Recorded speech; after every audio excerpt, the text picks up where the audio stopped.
what IOAD was. But my daughter private messaged me and told me that they were having one outside of Seattle and her adult daughter and son were going. And that she was going to look for one in San Diego. And then she told me what it was when I said, I have no idea what that is. She told me it was an international organization, and she sent me the link to find out where the closest one to me was. And the only one in New Hampshire was in Laconia that was listed on their site. And I was astounded because we all know that New Hampshire as a whole has a frightening opioid problem. And Concord has a frightening opioid problem. We just haven't heard as much about it since there's no major elections going on. It seems to have gotten swept under the rug. So I'll tell you how I got here, and some of you maybe have the same story.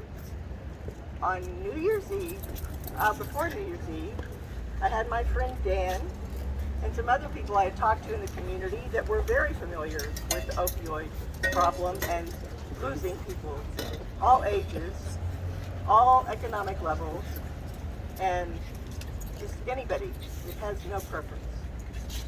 And I would always think, well, you know, I'm one that usually likes to do something about stuff, so what should I do? But I didn't really know what to do, and I didn't really pursue it. But on New Year's Eve, I called my daughter on the West Coast 3 hours earlier there to tell her Happy New Year, and she answered the phone sobbing and said, no, it's not. She said, we lost Oliver tonight to an opiate overdose. My 18-year-old, who just turned 18-year-old grandson, her youngest child.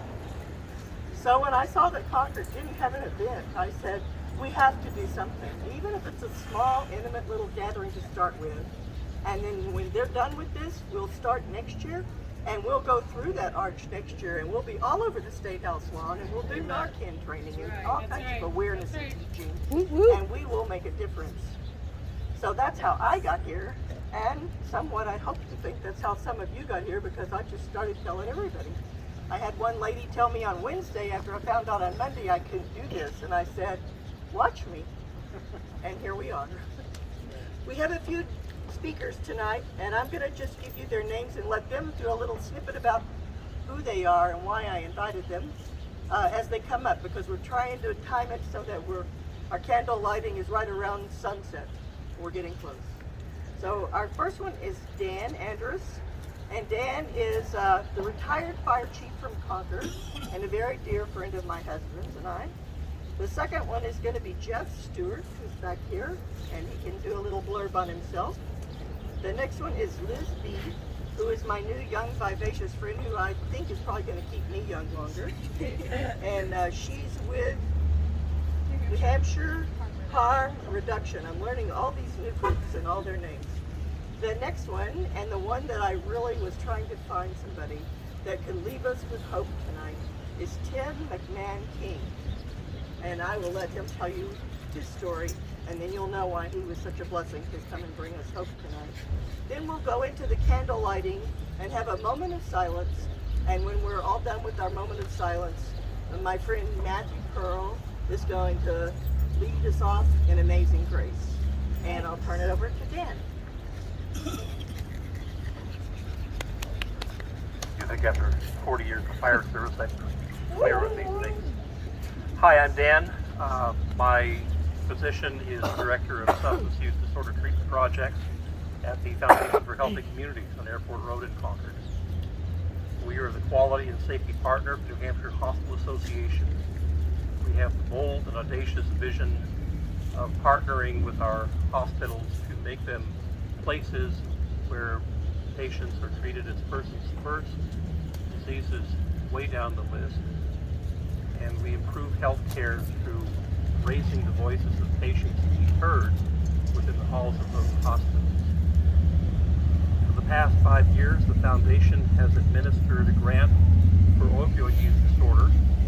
That work has involved 16 hospitals. As of this week, we are expanding that to 19 total hospitals, and thousands of patients have been served in emergency departments, inpatient units, and outpatient practices.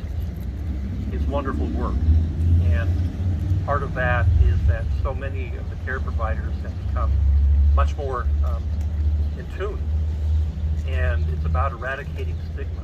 It's about breaking down the barriers that keep people from seeking treatment in this wonderful work. But I'm not here for that tonight.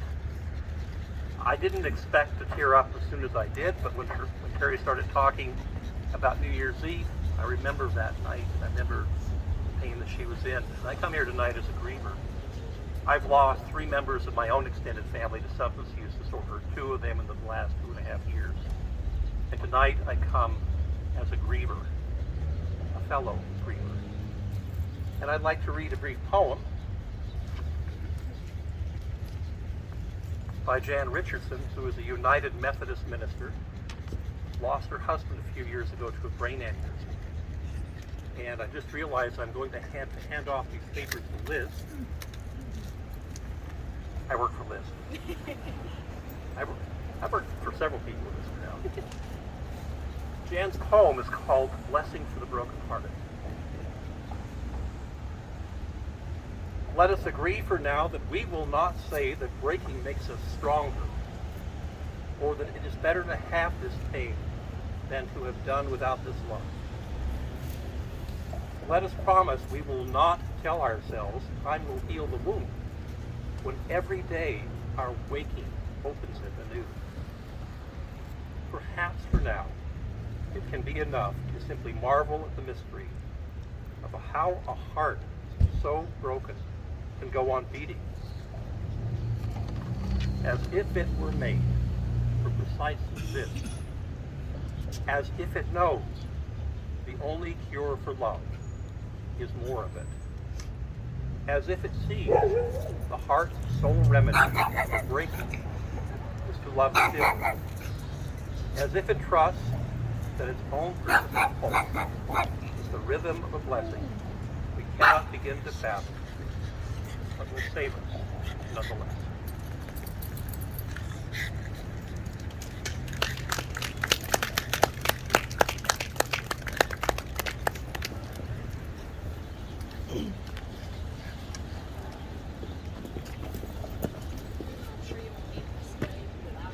I certainly can be loud enough. Can everyone hear me without it? Yes.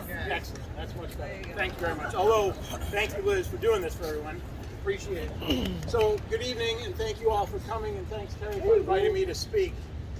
I was asked to speak tonight from a public safety perspective, and I feel pretty comfortable doing that. I started my medical career over 35 years ago in the U.S. Army as a combat medic. Most of my time was spent in Central America, and I learned about the drug war from that perspective early in my career. I got out of the service in '89 and transitioned. I had a dream of becoming a physician until I realized the financial components of that, and that was not in my whirlwind. So I converted all my stuff and continued as a paramedic, and today I stand before you as a paramedic with over 30 years of experience. I'm a veteran. I'm also an interventionist. I'm an actual credentialed interventionist, and I work within the substance use disorder environment. I started that because in 1998, my medical director said, put together a class on street drugs and designer drugs because we were having some problems in Nashua at the time. 1998, that's what we called it, street drugs and designer drugs. So I did. It went crazy because at the time, no one was teaching from a medical perspective. We had your typical classes. This is the drug. It's illegal. Don't do it. This is the drug. Looks like this, smells like this. Don't do it. Which is awesome and appreciative, but we needed it from a medical perspective. So that's what I did, and it kind of went bizarre in a good way and brought me to going and becoming credentialed as an interventionist, and I opened up Dragon Shield Consulting. And my primary population that I serve, I'll serve anyone, but it's public safety folks. When I say public safety, I want to define that. Public safety is this. It's the obvious firefighters, EMS people, EMTs, paramedics, EMS folks, ambulance folks. It's the obvious law enforcement, but there's 2 other groups that people forget about often. That's our corrections officers and our emergency dispatchers. public safety is fire, EMS, law enforcement, corrections, and emergency dispatch.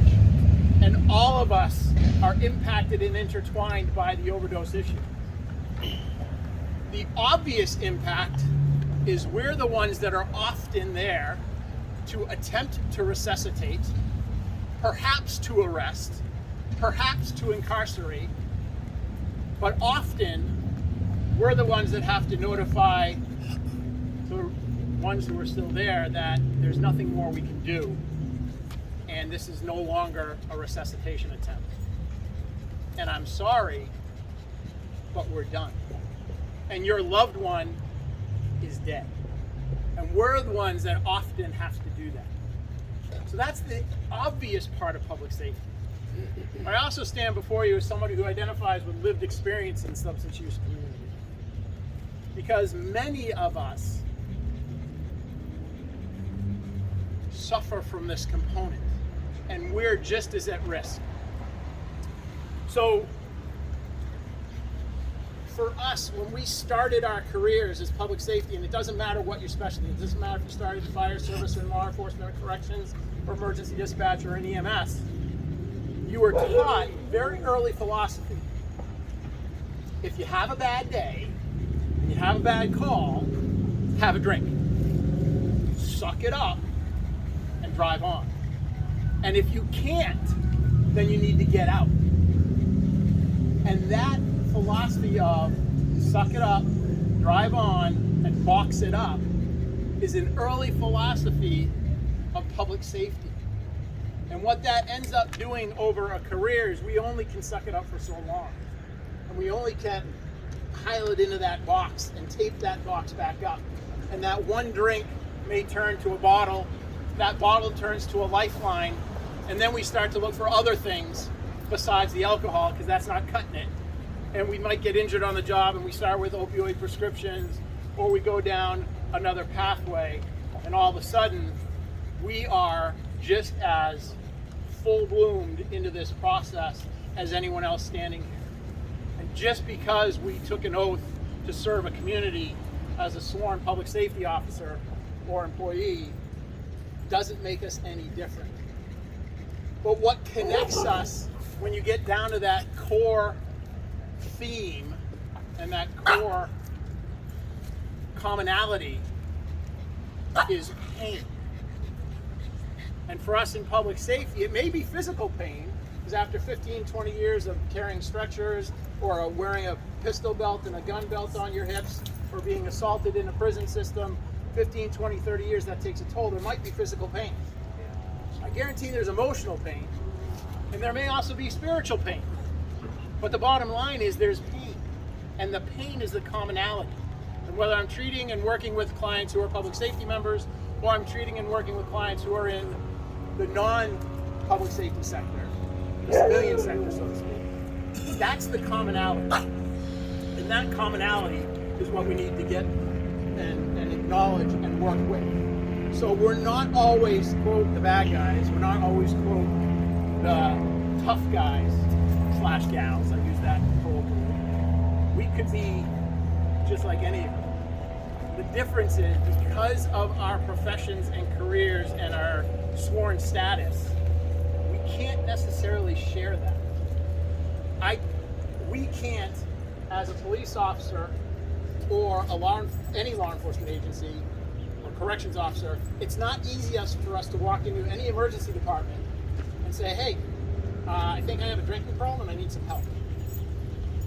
It's really hard to go to a support group like an AA meeting, an NA meeting, a smart recovery meeting, because we tend to be armed and we probably have some kind of interaction with a lot of the people who are in the group, yet we're supposed to be anonymous.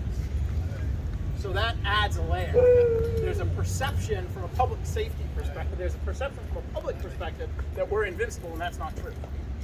I work with way too many clients that have had to bottle it up, and then it finally explodes or explodes. So that's our commonality. I'm going to wrap up because I promised Terry I'd be short, because she said I had to be short and I don't want to get on her bad side.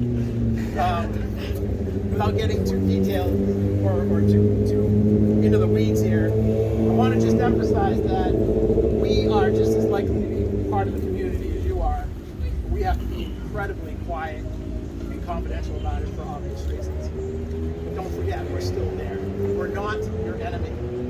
We name it, like I said, we can't necessarily openly admit it for a variety of reasons.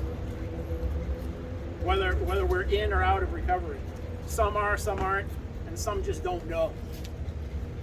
But we are people who are able to be educated, and we're also able to educate. We are able to advocate. We can collaborate and we can facilitate. We are all impacted by the overdose issue. As a provider, as a servant to a community, as a potential member of a recovery community. We're all impacted from it. We're impacted by the substance use disorder. And that commonality allows us, or should allow us, and facilitate us to collaborate together.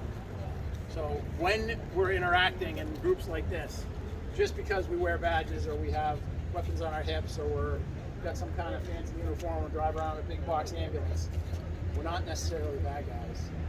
We're here to be part of the solution as much as we are part of that community, SUD community or recovery community. So, thank you all very much, and I told you I'd be short.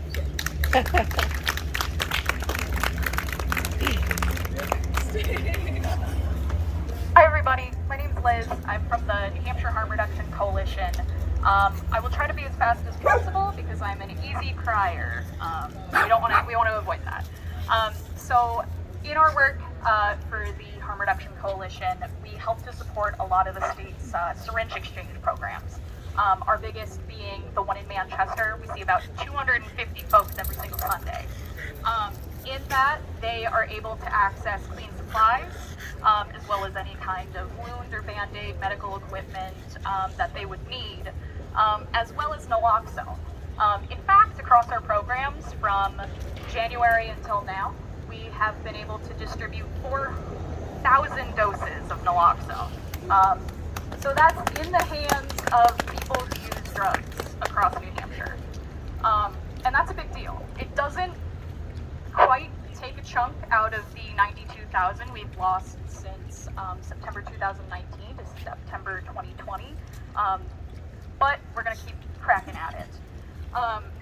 So what I am able to do with the coalition is work very closely with clients to get them naloxone, teach them how to use it, teach their friends, so on and so forth. And sometimes we're met with people who don't understand harm reduction. They say things like, you're enabling, you're promoting drug use, so on and so forth. And usually what I say to them is, yes. But there's a little asterisk at the end where it says I'm enabling, and I'm enabling second chances when I give out naloxone. Anyone who suffers with addiction deserves the second, third, fourth billion chance to come back. I'm enabling compassion. I'm allowing myself as a care coordinator to walk alongside people who have suffered with addiction, hold their hand in their journey and say, I see you, I love you, and I'm here right where you are.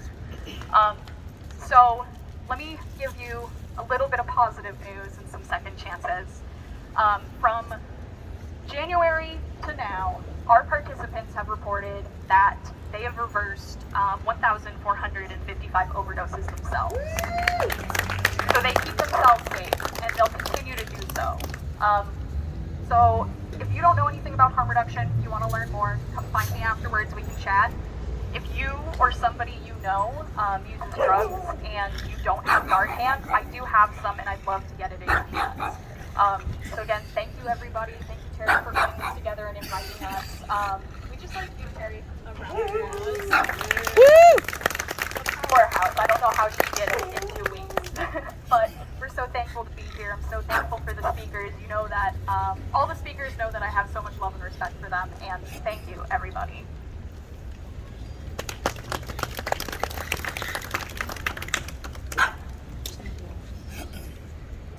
Is it Tim?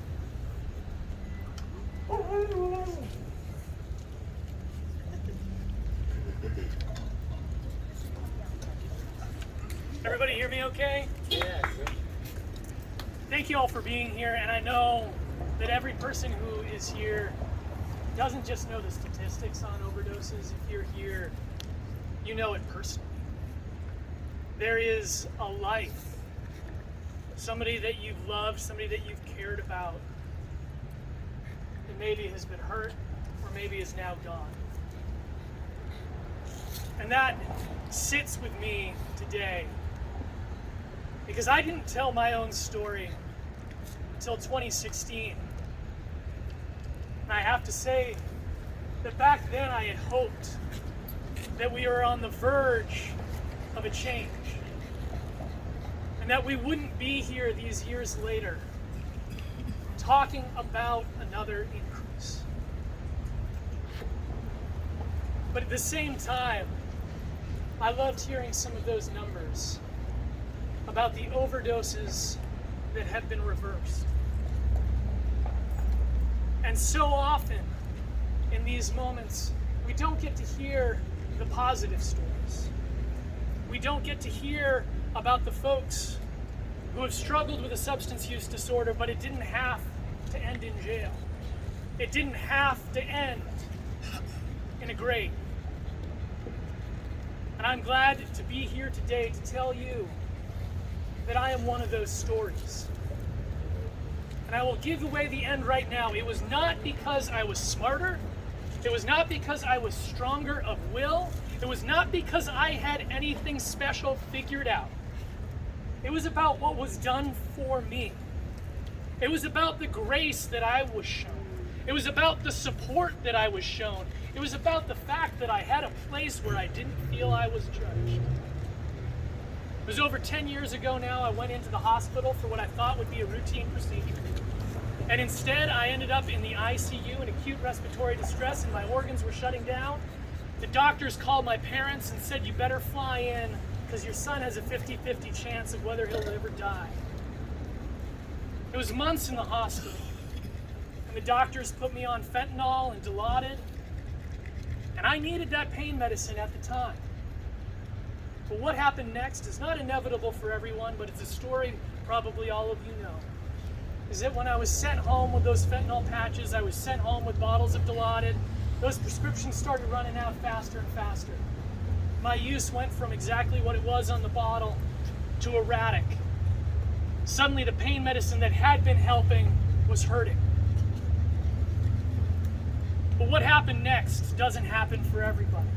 And I truly believe that if everyone had what I had, we would not have the crisis we have today. I went into my doctor's office and he looked at me and he said, "Tim, you need to know you're addicted to your pain medicine." And right then, I was ready to fight.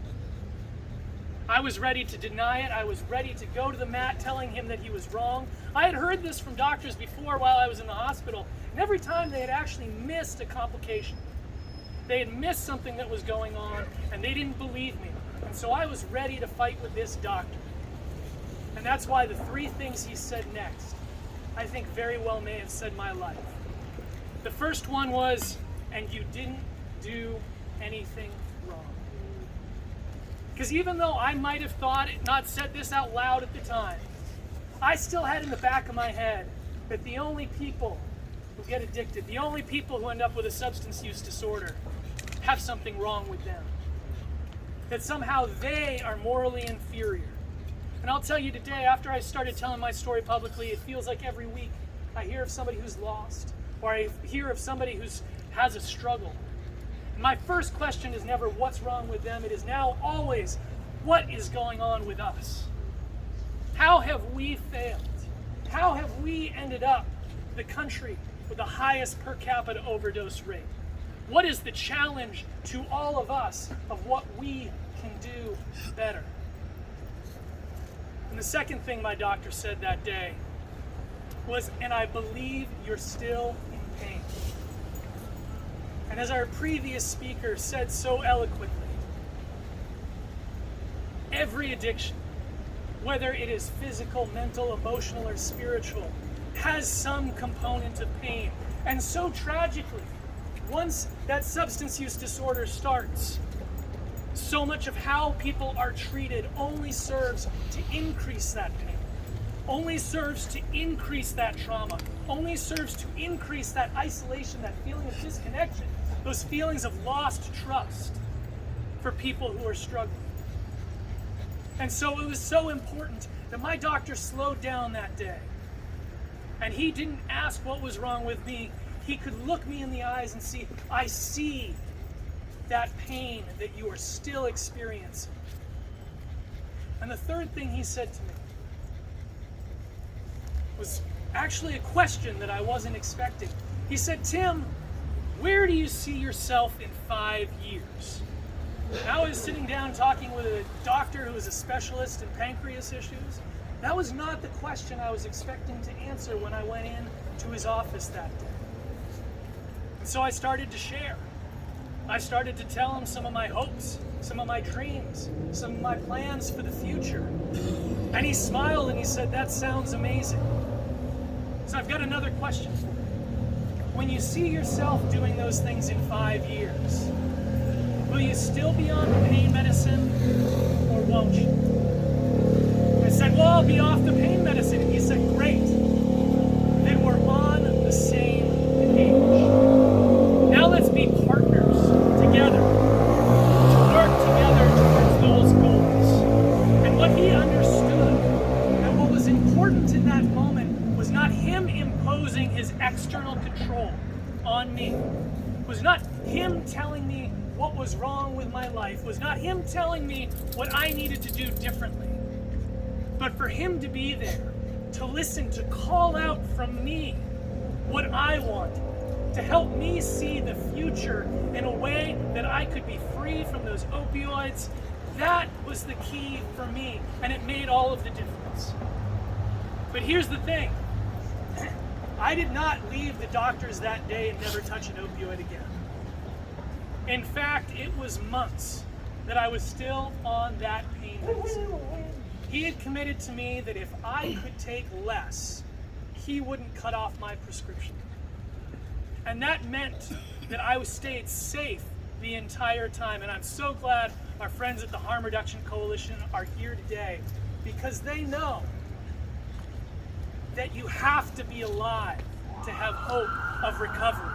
And that should be our primary goal, is to keep people alive, to keep people healthy as long as we can, and to continue to offer that chance over and over again. There was a wise teacher who was once asked, how many times should we give people second chances?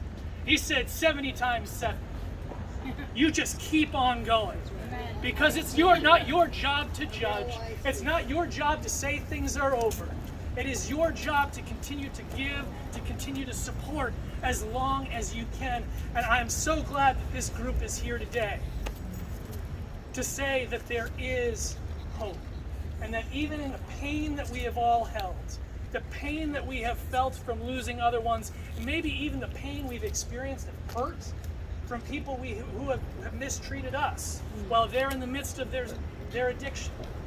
We know that pain all exists. We know there's pain from first responders who have felt like they have been given an impossible task, only to not be respected and only to not feel gratitude.